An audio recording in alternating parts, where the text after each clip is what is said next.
Kita hanya bisa menerima kenyataan kalau HP mid-range zaman sekarang tidak akan sebagus mid-range keluaran tahun 2021 atau bahkan 2020.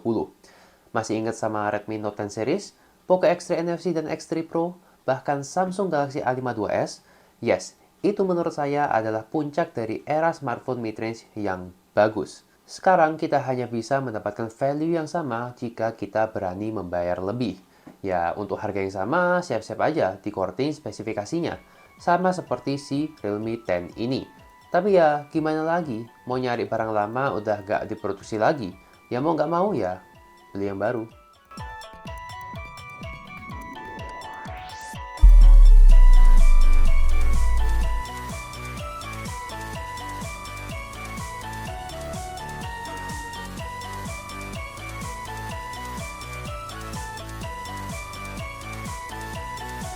Yes, Realme 10 ini memang punya spesifikasi yang dikorting dari seri sebelumnya, tapi bukan berarti HP ini itu jelek. Di balik kekurangan yang ada, ternyata Realme 10 ini juga memberikan banyak improvement dan juga hal baru. Kita mulai dari yang paling jelas kelihatan bedanya dibandingkan seri sebelumnya, yaitu desain. Ini sih ya lebih ke selera aja ya, tapi menurut saya, Realme lagi-lagi berhasil memberikan desain yang cakep dan elegan dengan frame yang flat. Bahannya di sini pakai polikarbonat untuk bodi belakang dan juga framenya, tapi surprisingly, HP ini itu enak sekali pas digenggam karena bobotnya yang cukup ringan di angka 178 gram. Portnya pun lengkap, ada jack audio, port USB Type-C, dan juga udah support untuk triple slot. Overall, untuk desainnya oke banget dan build quality-nya ini cukup solid. Mungkin saya mau nitip satu pesan buat Realme ya. Jadi kalian ini kan seneng banget bikin warna yang kinclong, ngejreng, dan juga punya efek-efek glitternya.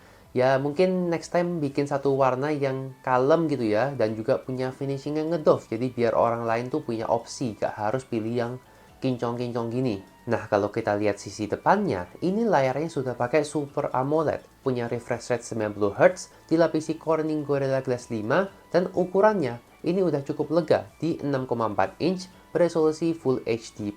Layar di Realme 10 ini juga memiliki kecerahan maksimal di 1000 nits, jadi masih bisa kelihatan di bawah matahari yang terik. Yang jadi masalah cuma satu, dagunya ini tebel banget. Kalau kalian hobi banget nonton film dengan loudspeaker, sayangnya di Realme 10 ini hanya ada satu speaker di bagian bawah. Lumayan sih suaranya, tapi kalau masih dirasa kurang volumenya, ya ada fitur yang dapat nge-boost volume hingga 200%, tapi kualitasnya ya bakalan agak sedikit cempreng. Ya lumayan lah kalau misalnya kalian butuh loudspeaker di area keramaian.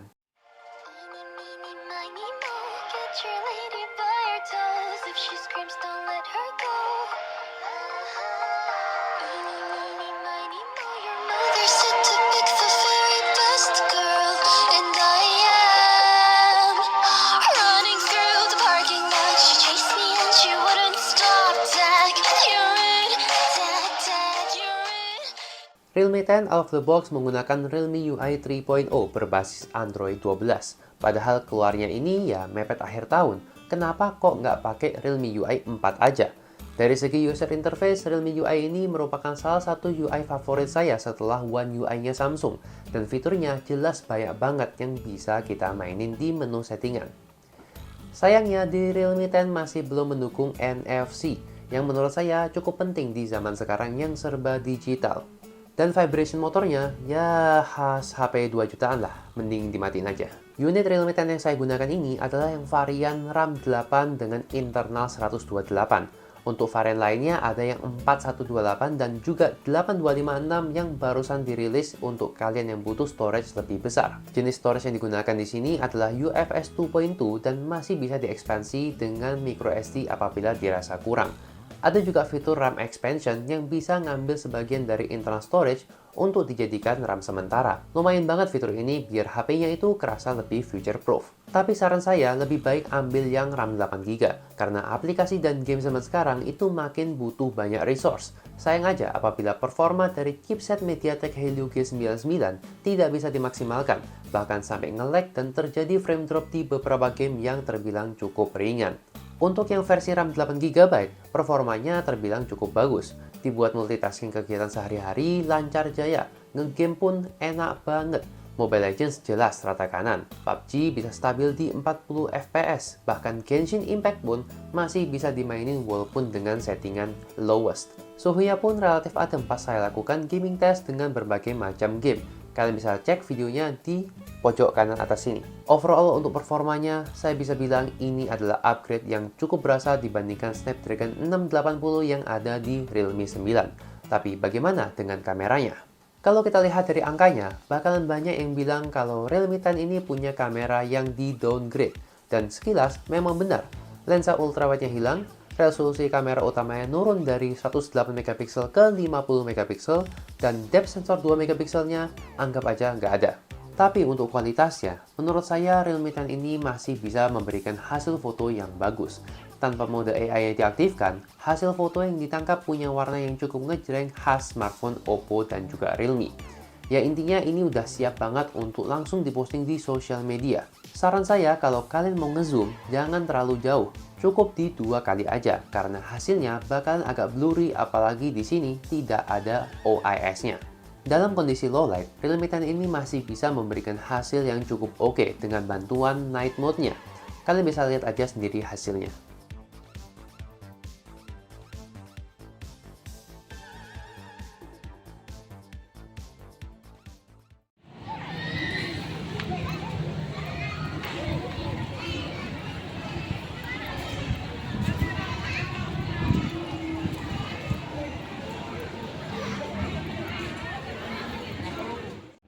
Oke, jadi ini adalah contoh rekaman video depannya. Ini resolusinya 1080p 30 fps dan ini sepertinya kalau dari viewfindernya hasilnya kurang stabil, tapi ya gak apa-apa lah, ini juga HP 2 jutaan. Dan ya kurang lebih seperti ini. Ini kondisi di sore hari dan anginnya ini ya cukup kencang sih. Nah, untuk bagian baterainya, ini Realme 10 punya baterai berukuran 5000 mAh yang dikombinasikan dengan charging SuperVOOC 33 watt.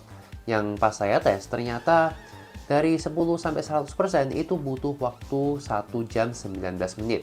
Tapi saya heran aja sih, kenapa namanya kok balik ke SuperVOOC? Kenapa nggak pakai nama yang baru yaitu si Dart Charge?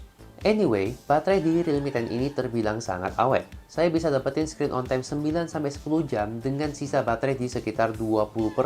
Itu udah cukup banget buat pemakaian saya yang sering nonton dan juga ngegame, bahkan ngedit video dan foto di HP langsung. Menurut saya, Realme 10 ini adalah salah satu pilihan yang tepat untuk range harganya.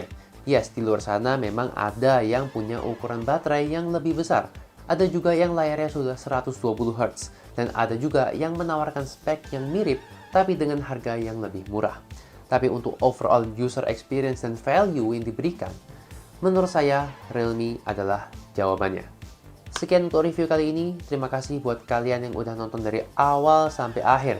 Kalau misalnya ada pertanyaan yang mau kalian tanyakan, silakan langsung aja drop komen di bawah. Saya usahakan untuk menjawab semuanya yang berkaitan dengan Realme 10 ini.